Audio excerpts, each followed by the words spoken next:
आज मैं आपको आरोह गद्य खंड के चौथे तथा पांचवें पैराग्राफ या अनुच्छेद की व्याख्या समझाने जा रही हूँ, जो इस प्रकार है। इस दंड विधान के भीतर कोई ऐसी धारा नहीं थी जिसके अनुसार खोटे सिक्कों की टकसाल जैसी पत्नी से पति को विरक्त किया जा सकता।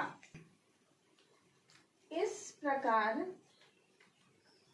इस गद्यांश की पंक्ति में ये बात बताई गई है कि भक्तिन को किस तरह से उसके ससुराल में तरह तरह से उसको प्रताड़ित किया जाता था। बच्चों, पिछले वीडियो में मैंने आपको इससे संबंधित बातें बताई थी।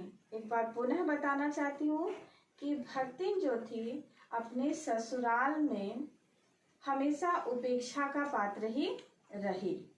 इसका कारण था कि उसने लगातार 3 पुत्रियों को जन्म दिया। अब पुत्री को जन्म देने के कारण हमेशा उसकी उपेक्षा होती थी, हमेशा उसकी सास और जेठानियाँ उसकी बुराई करती थी। इसी बात को इसमें आगे बढ़ाते हुए कहा गया है कि दंड विधान, यानी इसके पहले जो बात आपको बताई गई थी उसमें ये था कि उसकी सास और जेठानी दंड के रूप में उससे घर का सारा काम करवाती थी। उसको खेत में भी काम करना होता था, गाय भैंसों को भी देखना होता था और साथ में घर के पूरे काम वो करती थी।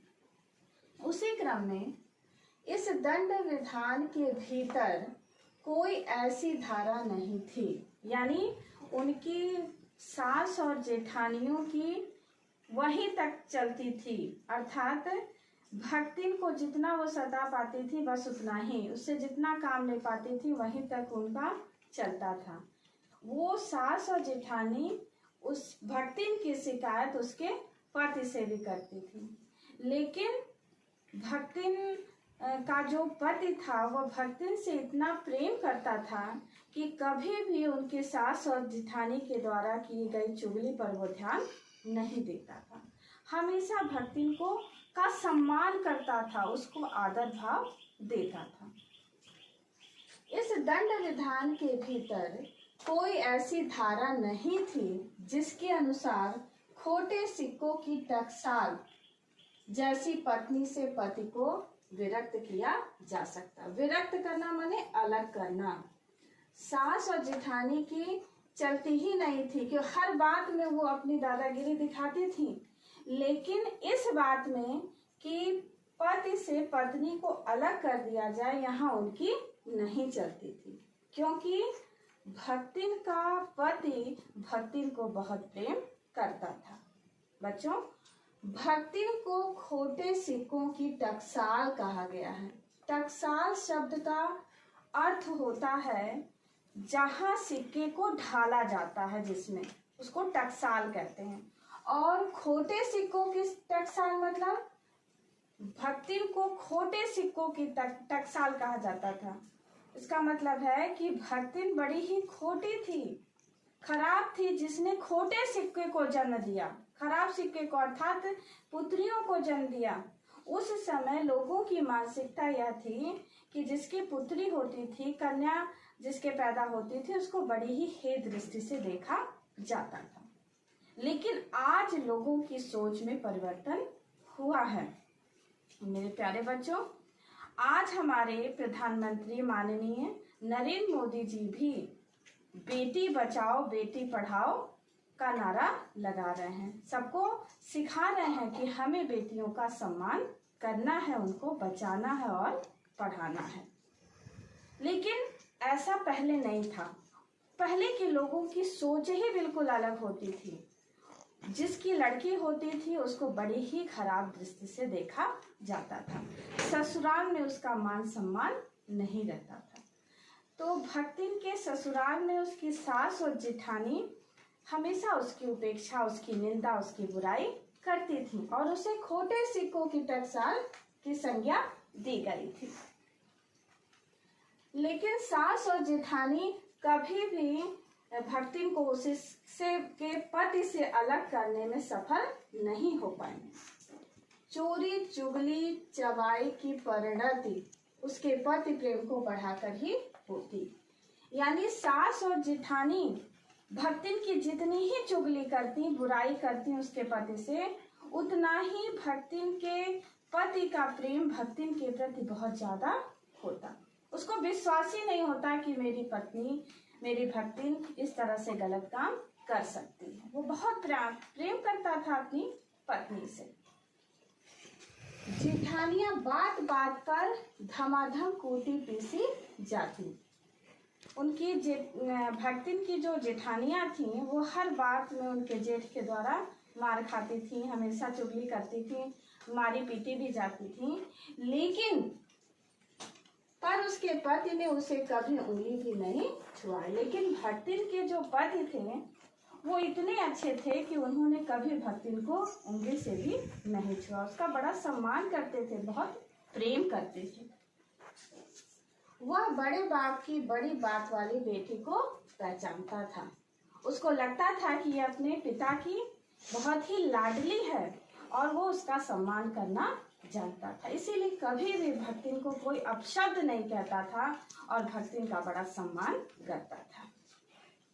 इसके अतिरिक्त परिश्रमी, तेजस्विनी और पति के प्रति रोम रोम से सच्ची पत्नी को वह चाहता था। बच्चों, इस पूरी लाइन में भक्तिन के चरित्र की विशेषताएं भी बताई गई हैं। पहला कि भक्तिन परिश्रमी थी, बहुत मेहनत करती थी। तेजस्विनी थी, वो हमेशा अपने सम्मान के लिए जीती थी, आत्मसम्मान की रक्षा के लिए जीती थी, कभी किसी से दब करके नहीं रहती थी, हमेशा इंसाफ की लड़ाई लड़ती थी। पति के प्रति रोम रोम से सच्ची थी और अपने पति से बड़ा ही सच्चा प्रेम करती थी। पत्नी को वह चाहता भी बहुत रहा होगा, क्योंकि उसके प्रेम के बल पर ही पत्नी ने अलगोछा करके सबको अंगूठा दिखा दिया। भक्तिन का पति भक्तिन को बहुत प्रेम करता था और उसी प्रेम की बदौलत भक्तिन ने सबसे अलगोछा माने बंटवारा कर लिया, अलग हो गई और अलग हो करके जितना भी उसके हिस्से में आया, जितनी भी संपत्ति, जितना भी जमीन, खेत खलिहान, गाय भैंस, सब जितना भी उसके हिस्से में आया उसको लेकर के बड़ी ही ईमानदारी और मेहनत के साथ वो अपना जीवन बिताने लगी। ये सब तभी संभव हो पाया क्योंकि उसका पति उससे बहुत प्रेम करता था। बच्चों, लड़कियां अपने मायके से अपने माता पिता, भाई बहन सबको छोड़ करके केवल एक व्यक्ति के लिए, जिसको पति कहते हैं, उसके लिए वो सारा नाता रिश्ता मायके का छोड़ करके आती है। अगर ससुराल में उसको अपने पति का अपार प्रेम मिलता है तो वो सारी दुख दर्द को भूल करके सारी परिस्थितियों का सामना वो अच्छे से करना सीख जाती है, जैसा भक्तिन ने किया। उसके ससुराल में इतनी उपेक्षा हुई लेकिन फिर भी उसने हिम्मत नहीं हारी और अपने पति के प्रेम के बल पर सब चीज का डट करके सामना किया। अंगूठा दिखा दिया, सबको अंगूठा दिखाने का मतलब उसने सबको बता दिया कि वो अलग रह करके मेहनत करके अपना जीवन यापन कर सकती है। काम वही करती थी, इसलिए गाय भैंस, खेत खलिहान, अमराई के पेड़ आदि के संबंध में उसी का ज्ञान बहुत बढ़ा चढ़ा था। वो शुरू से मेहनती थी, जब से ससुराल में आई तब से उसको बहुत काम करना पड़ता था, तो पूरे मन लगाकर मनोयोग के साथ वो काम करती थी। तो जब घर का बंटवारा हुआ तो उसके हिस्से में गाय भैंस, खेत खलिहान, आम के पेड़ सभी उसके हिस्से में आए और उसके बारे में चूंकि वो मेहनती थी, काम करती थी, सब चीज जानती थी, इसीलिए उसका ज्ञान उस विषय में बहुत ज्यादा था। क्योंकि इनकी सास और जेठानियां हमेशा दिन रात मच्छी पे बैठकर एक दूसरे की चुगली चबाई करती थी, निंदा बुराई करती थी, कभी काम करती ही नहीं थी और ये बेचारी पूरे मेहनत से काम करती थी। इसीलिए इसको उन लोगों ने सोचा कि सब कुछ इसी के हिस्से में दे दिया जाए और यही दिन रात काम करती रहे। लेकिन भक्तिन ने अपनी ईमानदारी और मेहनत से सबको दिखा दिया कि ठीक है मेरे पास खेत है, मेरे पास थोड़ी सी जमीन है, मैं इस पर भी मेहनत करके अपना जीवन यापन कर सकती हूँ। उसने ससुर और जाने क्या पीढ़ियों के ससुरगढ़ की उपार्जित जगह जमीन में से सुई की नोक बराबर भी देने की उदारता नहीं दिखाई।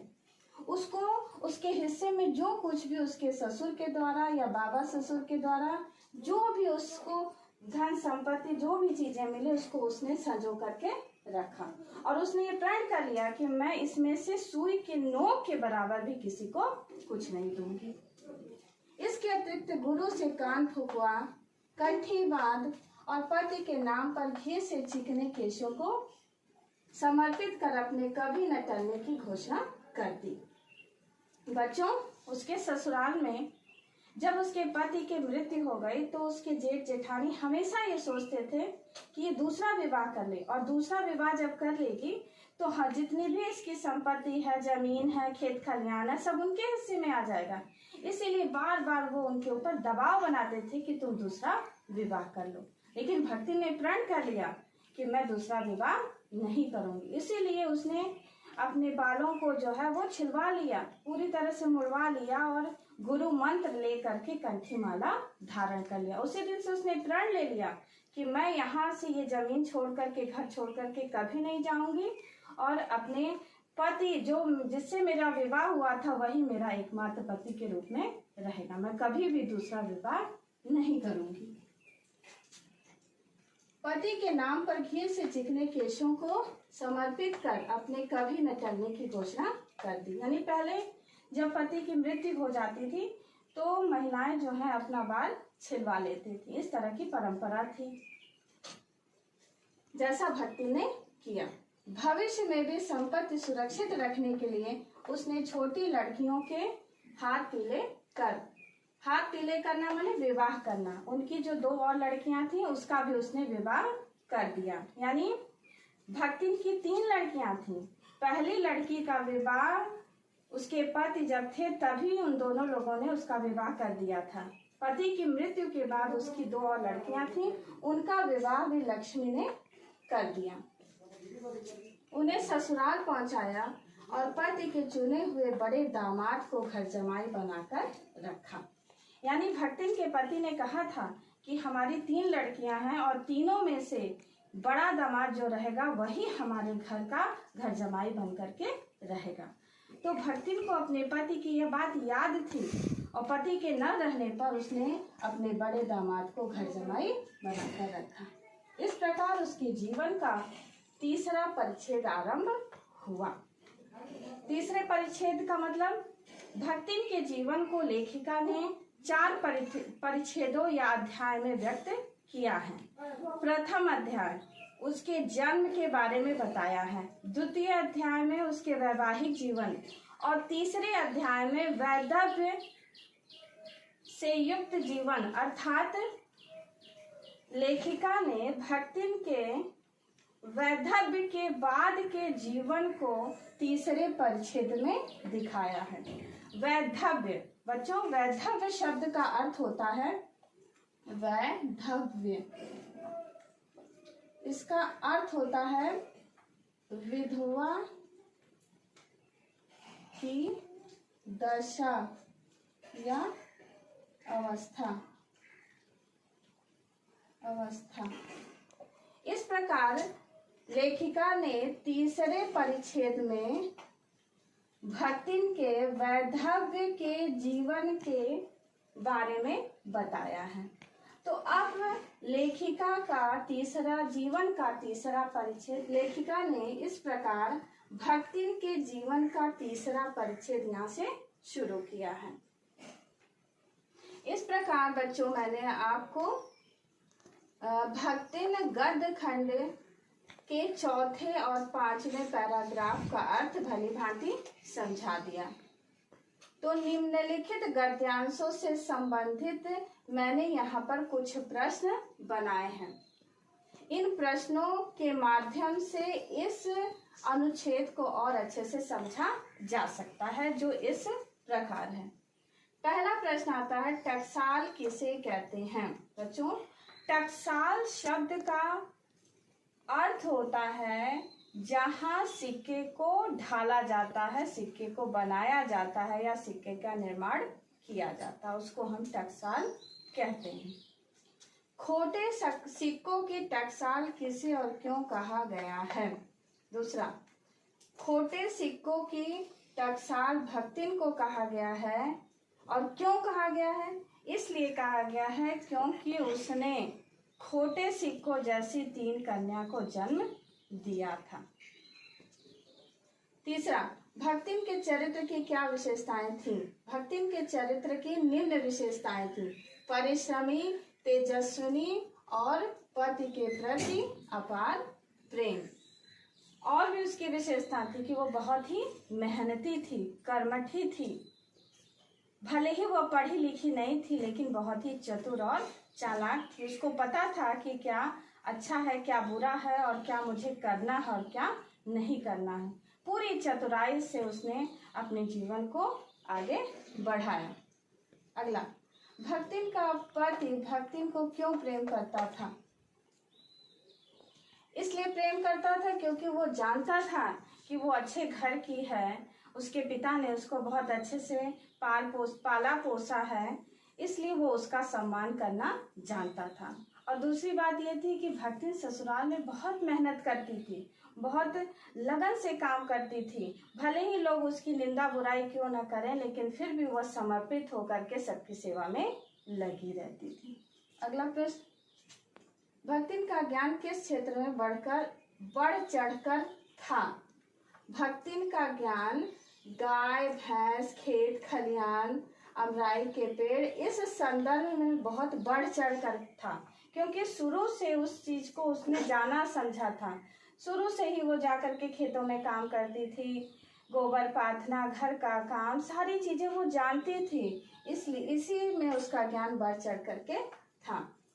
भक्तिन के अगला प्रश्न, भक्तिन ने किस क्षेत्र में उदारता का व्यवहार नहीं दिया? जब घर का बंटवारा हुआ तो बंटवारे में उसके हिस्से में जो भी जमीन, खेत खलिहान, गाय भैंसें आई, उसको उसने रत्ती भर भी यानी सुई के नोक के बराबर भी देने से इनकार कर दिया। तो भक्तिन ने इस क्षेत्र में उदारता का व्यवहार नहीं किया। अगला, पति के मृत्यु के बाद अपने विषय में भक्तिन ने क्या निर्णय लिया? ससुराल वालों के बार बार कहने पर कि तुम दूसरा विवाह कर लो, भक्तिन ने इस बात को पूरी तरह से इनकार कर दिया। उसने गुरु मंत्र ले लिया, कंठी माला धारण करके अपने बालों को छिलवा करके उसने प्रण किया कि मैं इसी घर में रहूंगी, लेकिन कहीं मैं दूसरा कोई विवाह नहीं करूंगी, कहीं यहाँ से नहीं जाऊंगी। हाथ पीले करने से क्या आशय है? हाथ पीले करने का अर्थ है विवाह करना। भक्तिन ने अपनी दोनों पुत्रियों का विवाह किया अपने पति की मृत्यु के बाद। बड़े दामाद को ही घर जमाई क्यों बनाया? क्योंकि भक्तिन के पति ने उनसे कहा था, इसलिए। तीसरे परिच्छेद से क्या आशा है? तीसरे परिच्छेद में लेखिका ने भक्तिन के वैधव्य पूर्ण जीवन का वर्णन किया है, अर्थात जब वो विधवा हो गई उसके बाद उनका जीवन कैसा रहा, उन सारी बातों की चर्चा उन्होंने तीसरे परिच्छेद में की है। इस प्रकार बच्चों, मैंने आपको ये पूरा प्रश्न का उत्तर आपको समझा दिया है। आप सभी लोग इसको भली भांति समझ लेंगे। धन्यवाद। बच्चों, इस पैराग्राफ को पढ़ाने के बाद अंत में मैं इतना कहना चाहती हूँ कि समाज के लोगों की जो संकीर्ण मानसिकता है वह इस प्रसंग में बताया गया है। भक्तिन की सास और जेठानियां, वह भी तो एक स्त्री है, महिला है, लेकिन एक स्त्री के प्रति, एक महिला, एक लड़की के प्रति उनकी जो संकीर्ण मानसिकता है, इस संकीर्ण मानसिकता को महादेवी वर्मा ने बखूबी इस प्रसंग में उठाया है। बच्चों, मैं जब भी इस प्रसंग को पढ़ाती हूँ तो मेरे मन में बार बार यही प्रश्न आता है कि आखिर भक्तिन की सास और जेठानी भी तो एक स्त्री ही है। क्या उनकी सोच ऐसी हो सकती है? क्या समाज इस तरह की मानसिकता रखने वाले लोगों को स्वीकार करता है? क्या हमें अपनी सोच को बदलना नहीं चाहिए? बच्चों, एक स्त्री ही इस सृष्टि की रचना करने वाली है। स्त्री को संसार में बहुत ही महान बताया गया है, माँ का दर्जा दिया गया है, उसको जननी कहा गया है, जन्म देने वाली कहा गया है।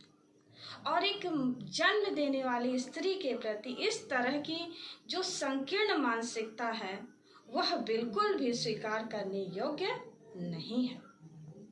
महादेवी वर्मा ने भक्ति के माध्यम से इस तरह की रूढ़िवादी और संकीर्ण मानसिकता पर गहरा प्रकाश डाला है, उसका खंडन किया है उन्होंने कि अगर हम आज वर्तमान समय में अपनी सोच को नहीं बदलेंगे तो हम इस समाज में जी नहीं सकते, क्योंकि जितना अधिकार लड़कों को है आगे बढ़ने का, ऊंचाइयों को प्राप्त करने का, हर क्षेत्र में आगे जाने का, उतना ही पूरा अधिकार हमारी बेटियों को भी है, लड़कियों को भी है। लड़कियों को, बेटियों को पूरा सम्मान और आदर हम मिलना चाहिए।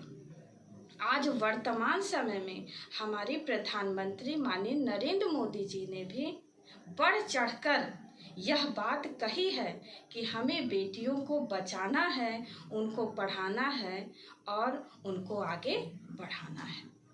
बच्चों, आज के वर्तमान समय में हमारी लड़कियां, हमारी बेटियां किसी भी मामले में कम नहीं हैं। वो लड़कों से कंधा मिलाकर चल रही हैं। हर क्षेत्र में कोई भी ऐसा क्षेत्र नहीं है जहां वो पहुंच नहीं सकती, किसी भी क्षेत्र से अछूती नहीं है। हर क्षेत्र में वह अपना परचम लहरा रही है। मैं अपनी तरफ से अपने देश की बेटियों को, अपने देश की महिलाओं को, लड़कियों को प्रणाम करती हूँ और मैं खुद भी एक बेटी हूँ, माँ हूँ, पत्नी हूँ, बहन हूँ। इस बात का मुझे बहुत गर्व है कि मैं भी एक लड़की हूँ। बच्चों, एक कविता मैं आप सबके सामने प्रेषित करना चाहती हूँ जो मैंने खुद नहीं लिखी, मैंने कहीं से पढ़ा है। मुझे बहुत अच्छी ये पंक्तियाँ लगी। मुझे लगा कि मैं इस कविता के माध्यम से अपनी बेटियों के प्रति सम्मान व्यक्त कर रही हूँ। मुझे अपने देश की बेटियों को आगे बढ़ाना है, उन्हें ऊंचाइयों तक ले जाना है। यह संपूर्ण कविता हमारे देश की नारी शक्ति के प्रति समर्पित है, जो आपके लिए प्रेषित है। बेटियां, संपूर्ण नारी शक्ति को समर्पित। जिम्मेदारियों का बोझ परिवार पर पड़ा तो, जिम्मेदारियों का बोझ परिवार पर पड़ा तो ऑटो रिक्शा ट्रेन को चलाने लगी बेटियां। ऑटो रिक्शा ट्रेन को चलाने लगी बेटियां। साहस के साथ अंतरिक्ष तक भेद डाला, साहस के साथ अंतरिक्ष तक भेद डाला। सुना वायुयान भी उड़ाने लगी बेटियां, सुना वायुयान भी उड़ाने लगी बेटियां। और कितने उदाहरण ढूंढ कर लाऊं, और कितने उदाहरण ढूंढ कर लाऊं। हर क्षेत्र शक्ति आजमाने लगी बेटियां। हर क्षेत्र को, हर शक्ति को आजमाने लगी बेटियां। वीर की शहादत पे अर्थी को कंधा देने, वीर की शहादत पे अर्थी को कंधा देने अब शमशान तक जाने लगी बेटियां। घर में बटा के हाथ, घर में बटा के हाथ रहती हैं माँ के साथ, रहती हैं माँ के साथ। पिता की समस्त बाधा हरती हैं बेटियां। कटु वाक्य बोलने से पूर्व सोचती हैं खूब, मन में सहमती हैं डरती हैं बेटियां। बेटे हो उदंड भले आपका दुखा दें दिल, कष्ट सह के भी धैर्य धरती हैं बेटियां। कष्ट सह कर भी धैर्य धरती हैं बेटियां। प्रश्न ये ज्वलनशील सबके लिए है आज, प्रश्न ये ज्वलनशील सबके लिए है आज, नित्य प्रतिकोख में क्यों मरती हैं बेटियां। नित्य प्रतिकोख में क्यों मरती हैं बेटियां। ललिता विशाखा राधा रानी बेटी होती नहीं, यशोदा दुलारे नंद नंदन नचाता कौन। अनसुईया जैसी बेटी तब साधिका न होती, पालने में ब्रह्मा विष्णु रुद्र को झुलाता कौन। जनता जनार्दन बताए एक बात आज, सावित्री ना होती सत्यवान को बचाता कौन। सावित्री ना होती सत्यवान को बचाता कौन। सब कुछ होता सब कुछ होता, पर एक बात सोच लेना, कविता ना होती तो ये कविता सुनाता कौन। कविता ना होती तो ये कविता सुनाता कौन। बच्चों, ये पंक्तियां हमारे देश की सभी बेटियों के प्रति समर्पित है। मैं उन सभी बेटियों का सम्मान और आदर करती हूँ तथा मैं हमेशा उनके लिए शुभ कामना करती हूँ कि हमारे देश की बेटियाँ निरंतर सफलता की ऊंचाइयों को प्राप्त करें।